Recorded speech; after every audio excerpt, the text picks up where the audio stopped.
There's a rule, set by the people who actually regulate pet food, that says a bag labeled just chicken dog food, with no extra words, has to be at least 95% chicken. Sounds reasonable. Now look at chicken dinner for dogs. That one only has to be 25% chicken.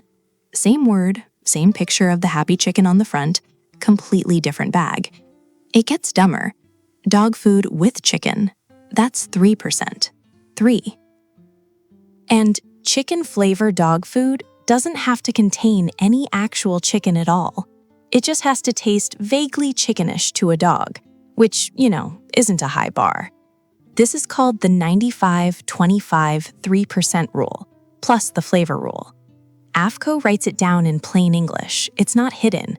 It's just that nobody tells you to flip the bag over and read the little qualifier next to the word chicken, because that qualifier is the whole game.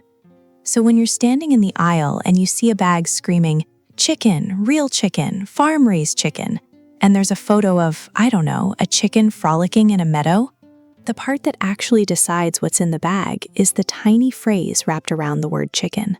With chicken, chicken flavor, chicken dinner. Same shelf, same price sometimes. Wildly different food. The brand knows exactly what it's doing. That little qualifier is on the label because the law makes them put it there, not because they want you to read it.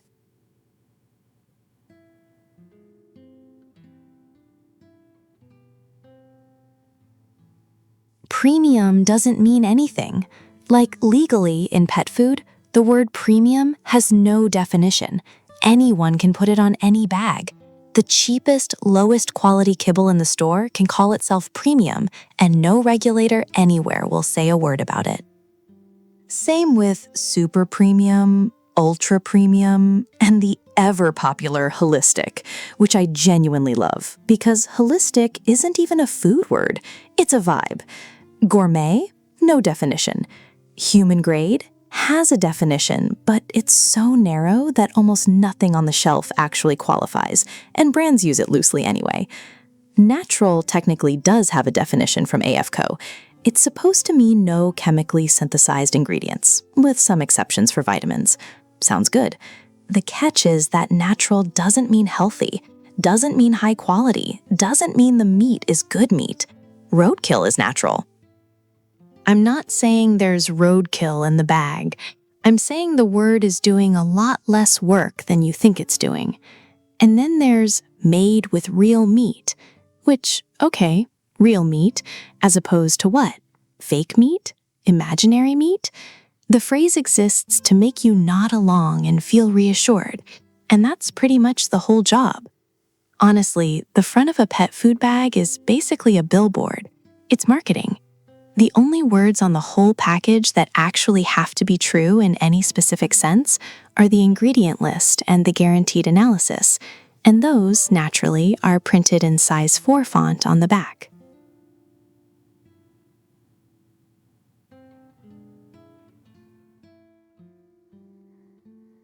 Ingredients on a pet food bag are listed by weight, heaviest first. So whatever's first on the list is technically the biggest ingredient by weight. Brands know this. So do most customers, more or less. So if chicken is the first ingredient, that means the bag is mostly chicken, right? Not necessarily.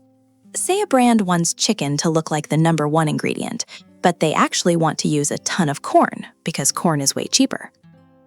What they do is they don't list corn. They list ground corn and corn gluten meal and whole grain corn and maybe corn bran for good measure. Each one shows up separately on the ingredient list. Each one weighs less than the chicken on its own, so chicken stays at number 1. But if you added all 4 corn ingredients together, which is what your dog is actually eating, because in the bowl it's all just corn, corn would blow chicken out of the water. Might be the biggest thing in the bag by a mile. The label just doesn't show it that way. This is called ingredient splitting, and it's completely legal. There's no rule that says you have to combine related ingredients. Brands can split as much as they want. You'll see it with rice, with potatoes, with peas, in a lot of grain-free formulas. Same plant, 3 or 4 different processed forms, scattered down the list so the meat keeps its top spot. Read the whole list. Add things up. It changes the picture.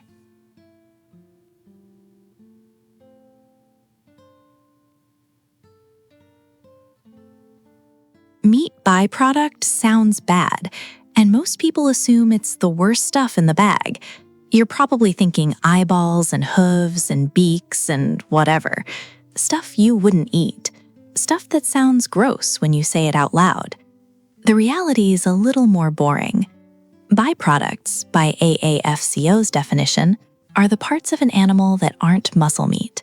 So that's organs, liver, kidneys, lungs, spleen, plus bone and blood, and intestines.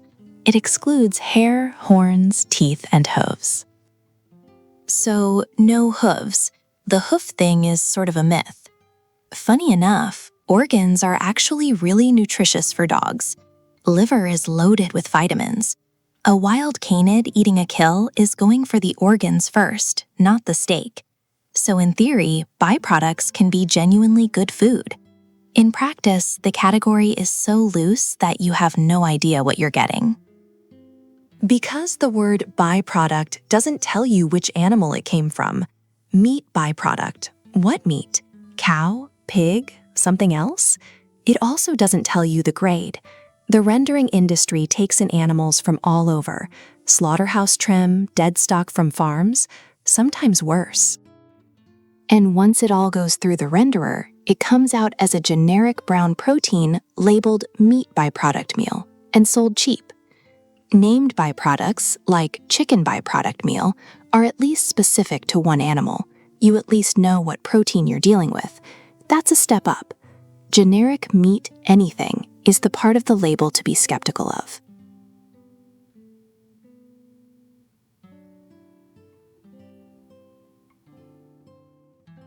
There's a category in the rendering industry called 4D, stands for dead, dying, diseased, disabled.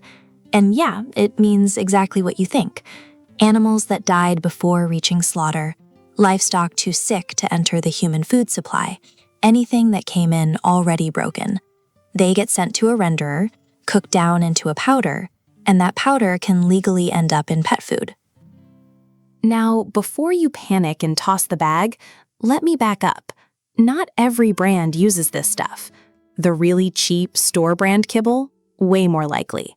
The mid-shelf bag with "made with real chicken" plastered on the front? Honestly, you don't know. That's the problem. The label doesn't have to tell you. Here's how the loophole works. When the label says meat meal or animal byproduct meal without naming the species, that's the tell. Could be chicken, could be beef, could be whatever the renderer had that week. If the bag said chicken meal specifically, the chicken has to actually be chicken. Once the wording goes generic, the contents get to go generic too. The FDA technically prohibits 4D meat in human food. In pet food, they've basically said they won't enforce it, as long as the manufacturer ensures it's safe. Which is, the manufacturer policing themselves. I'm sure that goes great. So look for named proteins. Skip the generics. Your dog's not picky about labels. You should be.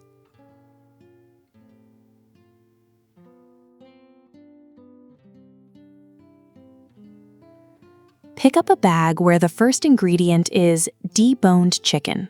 Sounds great. Real meat. Top of the list, which by AAFCO rules means it's the heaviest ingredient by weight in the recipe. So far, so good. Now the weird part. Fresh chicken is about 70% water, maybe 73. When that chicken goes through the cooking process to make kibble, all that water gets cooked off. So whatever weight of deboned chicken went in at the start, by the time it's actually in the bag, it's down to roughly a quarter of that, which means your first ingredient might not really be the first ingredient anymore. After processing, it could be the third, the fourth. Doesn't matter though, because the label is locked in based on pre-cook weight before the water leaves. They're allowed to do this. It's just how the rule works, and pet food companies know it works in their favor. So a bag can show deboned chicken, brown rice, peas, chickpeas, pea protein, pea fiber, and look really protein heavy on paper.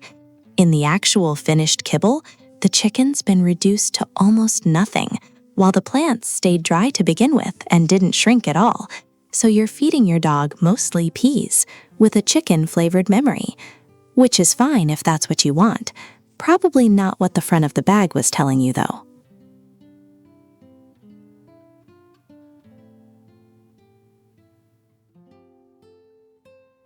Meat meal sounds worse than real meat. Marketing trained us all to think that way. Meal sounds like leftovers. Real meat sounds like, dinner. But on a pure nutrition basis, that's actually backwards. Chicken meal is just chicken with the water already cooked out. It's concentrated. 1 pound of chicken meal contains about 4 times the actual chicken protein as 1 pound of fresh deboned chicken, because the fresh chicken is mostly water weight. So when you see chicken meal listed as the second ingredient, that's often more meat ending up in your dog's bowl than the real chicken listed first. The catch, and there's always a catch, is that meal only works in your favor when the species is actually named. Chicken meal? Fine. Lamb meal? Fine. Meat meal, animal meal, poultry meal? Mystery bag. Could be quality. Could be 4D scraps from the rendering plant we talked about a minute ago. So you don't need to avoid meal entirely. Just check what word comes right before it. If a brand uses deboned chicken first and chicken meal second on the label, that's actually a pretty solid setup. They get the marketing benefit of real meat at the top, plus the dense, concentrated protein from the meal underneath. A bag that just says chicken with a bunch of plant proteins listed after it, though, yeah, that's where they're playing the weight game on you.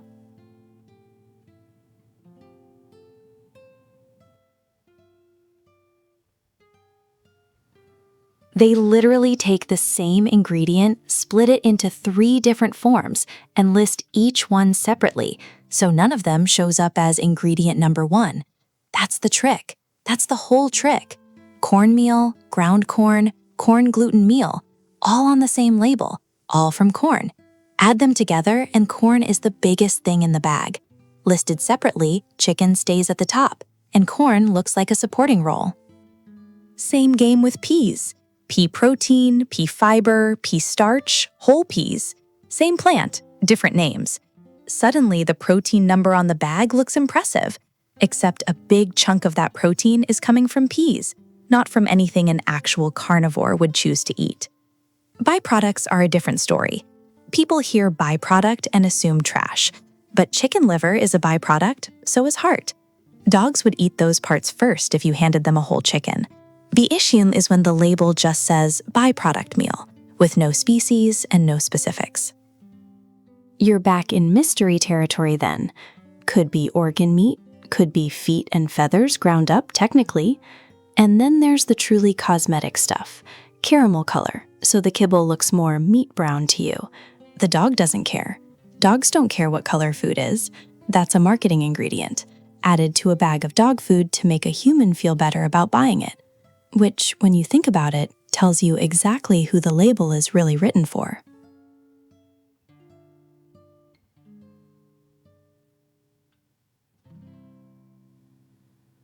Ethoxyquin. Look it up.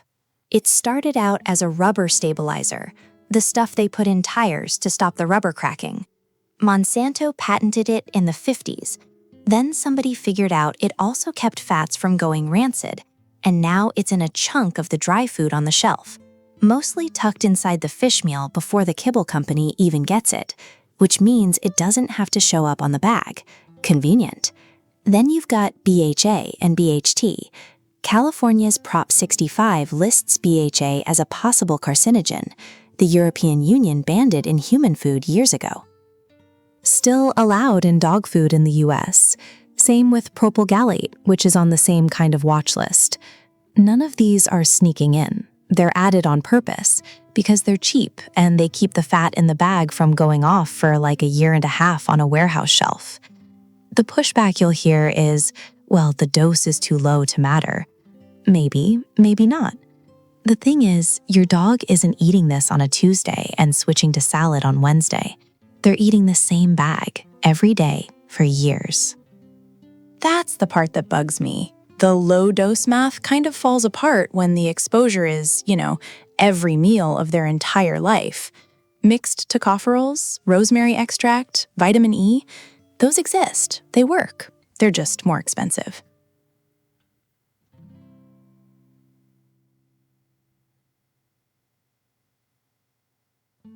Two ways. That's it. 2 ways a bag earns the words complete and balanced. And one of them is frankly a paperwork exercise. Method 1, formulation. Somebody at the company runs the recipe through a spreadsheet, checks that the numbers on paper hit the AAFCO minimums for protein, fat, vitamins, all of it. That's the whole test. Nobody feeds it to a dog. Nobody checks if the dog can actually absorb any of it. The math says the nutrients are in there, so the bag gets the stamp. Method 2 is the feeding trial. Actual dogs eat the food for 26 weeks. Blood work, body weight, the whole thing. Way more rigorous and way more expensive. So guess which method most companies use? Yeah. Now, the math is fine, sounds reasonable, until you remember that nutrient digestibility is a real thing. You can have a recipe that hits every number on paper and pass through the dog more or less untouched. The protein's there. The dog's just not getting it. The label still says complete and balanced because the label only cares about the spreadsheet, and nobody outside the company is checking any of this. No FDA inspector showing up to test the bag. The company decides which method they used, the company writes it on the bag, and that's basically the system. You're trusting them to grade their own homework, which, has worked out so well historically.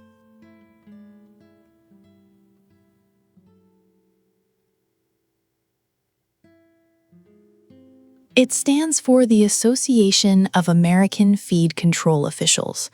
Sounds federal, right? Sounds like a regulatory body with a building in D.C. and inspectors and windbreakers. It is none of those things. AAFCO is a private nonprofit, a trade group, a bunch of state feed control officials and pet food industry reps sitting in conference rooms voting on what words mean. They don't test pet food. They don't approve it. They don't recall it. They don't have any enforcement power. None. What they do is publish a book once a year. A book you have to pay around $150 to read, by the way, which is an interesting choice for a body that supposedly exists to protect consumers. And that book contains the model definitions for things like meat byproduct and animal digest. States can adopt those definitions into their own feed laws. Most do. The FDA mostly defers to AAFCO on pet food specifics because Congress has never actually passed a real pet food law. So you've got this weird setup where a private group writes the rules, the FDA mostly waves them through, and then the companies follow them on the honor system. And the membership of AAFCO, well, pet food companies sit on the committees that write the definitions.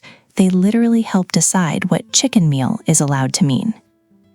Forget the fox guarding the hen house. In this one, the fox is writing the zoning code.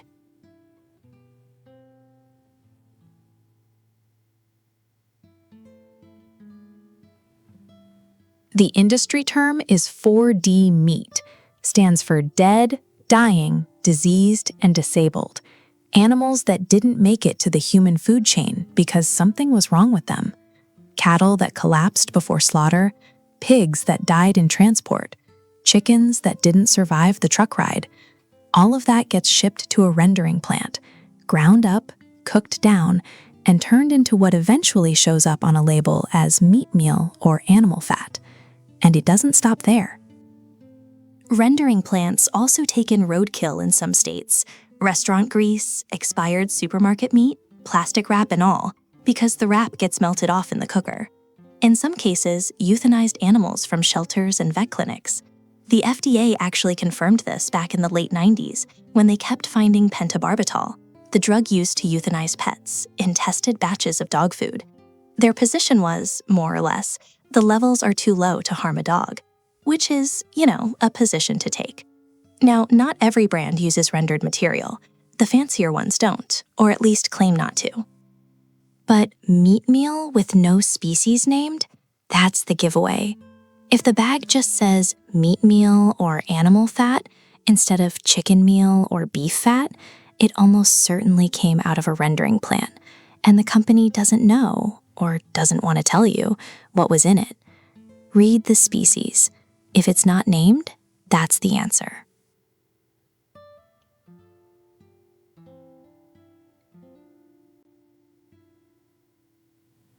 Flip a bag over. See that little American flag, made in the USA? Maybe a proudly manufactured stamp somewhere near the bottom. Cool. Means almost nothing about where the food actually came from. Here's what that phrase legally has to mean. The product was assembled in the United States. That's it. The chicken can be from Brazil, the rice from Vietnam, the vitamin premix, and almost all of them are, from China. As long as somebody dumped it all in a mixer in Iowa, congratulations, it's American. To be fair, plenty of brands do source domestically. Some are very loud about it, which I appreciate, because then they actually have to back it up. But made in the USA on its own is a manufacturing claim, not an ingredient claim. Two completely different things, and the bag is counting on you to not know that. The phrase to look for is ingredients sourced and manufactured in, followed by a country. That's the real one, the claim with teeth. If a brand only sources some of their stuff here, they'll usually say sourced from US and global suppliers, which is corporate speak for we couldn't tell you where half of this came from if we tried. And look, foreign sourced doesn't automatically mean bad. New Zealand lamb is excellent. The issue isn't the country, it's that you don't know the country, and the bag is designed to make you think you do.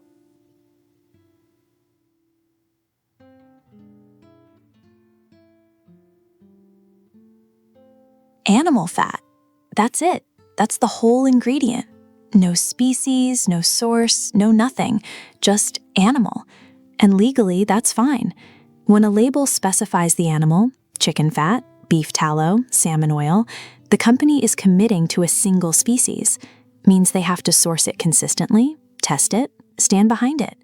When it just says animal fat, or meat meal, or poultry byproduct meal, without naming the bird, what they're saying is it's whatever was cheapest at the rendering plant this week. Could be one species, could be 5, could change between batches. You'll never know. And then there's Animal Digest, which is a flavor coating sprayed on kibble to make it taste like food. The AAFCO definition is material which results from chemical and/or enzymatic hydrolysis of clean and undecomposed animal tissue. Read that again. Notice they had to specify undecomposed. That tells you something about what the baseline must be. The really fun one is 4D meat. Dead, dying, diseased, disabled. Animals that didn't make it to human-grade slaughter. Legally allowed in pet food under generic terms. Not in everything. Not even in most things, probably. But when a label refuses to name the species, that's the door it leaves open. So the rule's simple. If the ingredient doesn't name the animal, assume the company had a reason for that. Companies don't accidentally leave specifics off labels. They pay marketing teams a lot of money to choose every single word that ends up on the bag.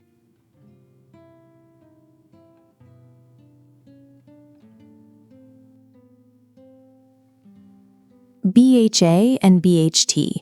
They're preservatives, synthetic, used to keep fats from going rancid in dry kibble, and they've been in pet food basically forever because they're cheap and they work.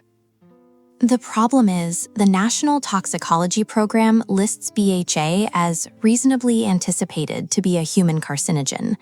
Reasonably anticipated. That's regulatory language for, we're pretty sure, but the lawsuits would be expensive. It's banned in infant food in the EU. Japan restricts it. The FDA classifies it as generally recognized as safe in small amounts, which is true until you remember your dog is eating the same food twice a day, every day, for 10 or 15 years straight. BHT is the same family, same concerns, slightly less studied, which is somehow not reassuring. Then there's Carrageenan, which shows up in a lot of wet foods as a thickener. Seaweed-derived sounds great on paper.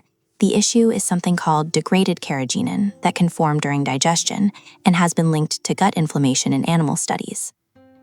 The pet food industry will tell you food-grade carrageenan is the safe kind. The studies are messier than that. It's the kind of ingredient where the people who research it for a living are way more cautious about it than the people who put it in cans for a living. Look, none of this is your dog drops dead tomorrow. It's more, why is this in here when there are tocopherols and rosemary extract and like 4 other natural preservatives that work fine? The answer usually is those cost more.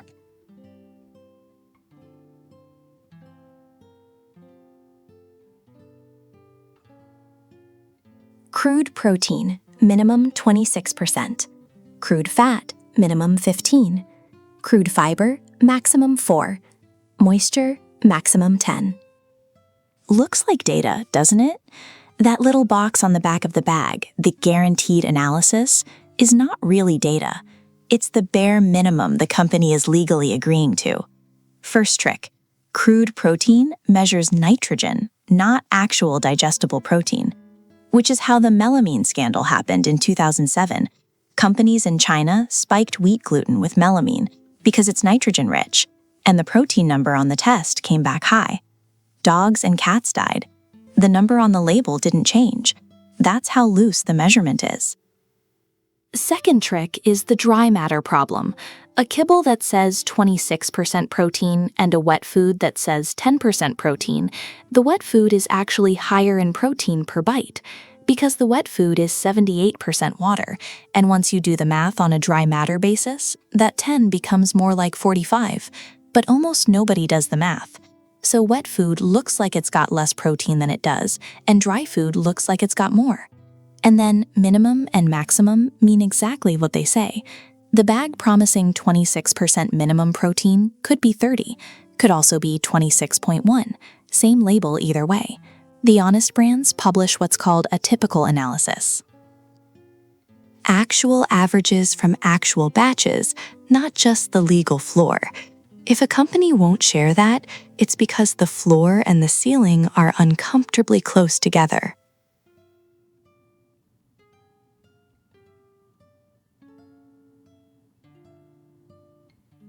Salmonella, aflatoxin, vitamin D toxicity high enough to actually kill dogs. Those are real recalls from the last few years, from brands you've heard of and probably trusted. Pet food gets recalled way more often than you'd think. The FDA keeps a public database. It's free. Anyone can look at it. And nobody does, because the brands don't exactly put a banner on the bag that says, hey, by the way, we had to pull 1 million pounds of this stuff in 2021 because dogs were getting sick. And get this, a brand can recall a product, rebrand it, change the bag, slightly tweak the formula, and put it back on the shelf 6 months later. Same parent company, same factory, same people running quality control, different name on the front. You'd never know. The recall notices themselves? Buried. They go out as little press releases that maybe pet trade magazines pick up. Your local pet store doesn't pull the bag unless someone forces them to. So you're standing there, paying $40 for a bag of food that got pulled in another state 2 months ago, and nobody told you. The trick is to actually go look. Type the brand name into the FDA recall search. If they've had 3 or 4 recalls in the last decade, you're looking at a pattern. Honestly, I'd rather buy from the company that had 1 recall and handled it well than the one that's never had one, because the one that's never had one is either tiny or lying.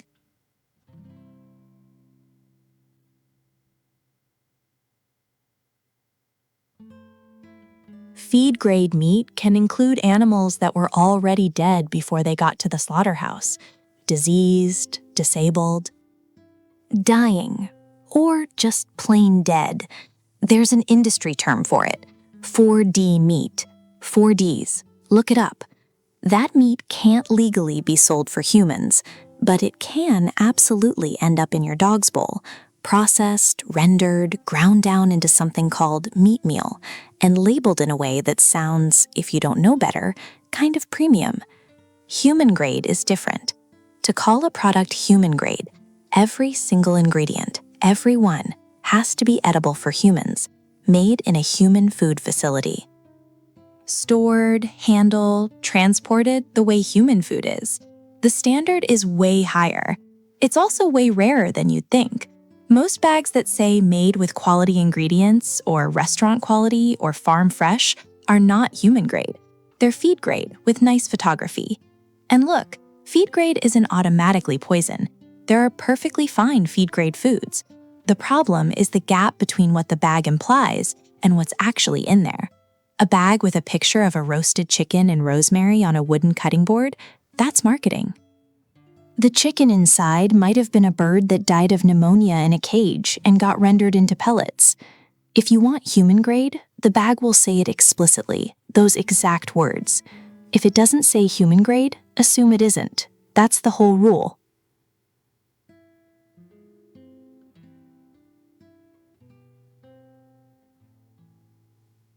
Named meat. First ingredient, chicken or beef or lamb, not meat or poultry or animal protein. If they won't tell you what species it came from, that's because they don't want you to know. Honestly, sometimes they don't even know themselves, depending on what showed up at the rendering plant that week. The rest of the protein sources should be specific too. Chicken meal is fine, actually. Meal just means the water's been removed, so it's concentrated protein. Meat meal or meat and bone meal is not fine. Same word, completely different game. Whole grains or no grains doesn't really matter. That's a separate fight, and the science isn't as settled as the grain-free crowd would like. What matters is whether the carbs are recognizable. Brown rice, oats, sweet potato, things you could picture. Not cereal byproducts or grain fragments. If they won't name it, don't buy it. Fats should be named too. Chicken fat, salmon oil, not animal fat, which is, the same dodge as meat. You want a guaranteed analysis on the back with at least the 4 basics: protein, fat, fiber, moisture. Better bags include things like omega-3s, glucosamine, taurine. The AAFCO statement should say the food is complete and balanced for whatever life stage your dog is in, and ideally that it was actually tested in feeding trials, not just formulated to meet minimums on a spreadsheet. Honestly, the more boring the label reads, the more I trust it.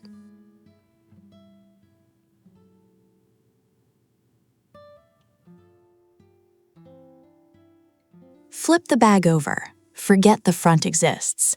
Everything that actually matters, ingredients, guaranteed analysis, AAFC statement, is on the back in tiny print because they don't really want you reading it. First thing, look at the first 5 ingredients. If you see the same vegetable or grains split into 3 different forms, corn, corn gluten meal, corn bran, that's ingredient splitting. They're doing it on purpose. If you added the corn back together, it'd be the number 1 ingredient, but split into 3, it shows up lower on the list, and chicken gets to be number 1. That's the whole trick. That's it. Second, count the named meats versus the vague ones. If chicken shows up, but so does meat byproducts and animal digest, the cheap stuff is doing most of the work, and the chicken is there for the photo on the front. Third, look for weasel words on the front. With chicken, legally only requires 3% chicken. Chicken flavor requires basically none, just enough that a dog can detect it. Chicken dinner or chicken entree or chicken formula has to be at least 25%. And just chicken as the product name, 95%.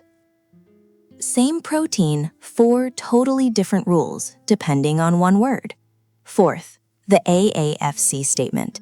If it doesn't say complete and balanced, walk away. That food is a treat or a topper, not a meal. 30 seconds, that's all it takes. You don't need a degree in animal nutrition. You just need to know what they're hoping you won't read.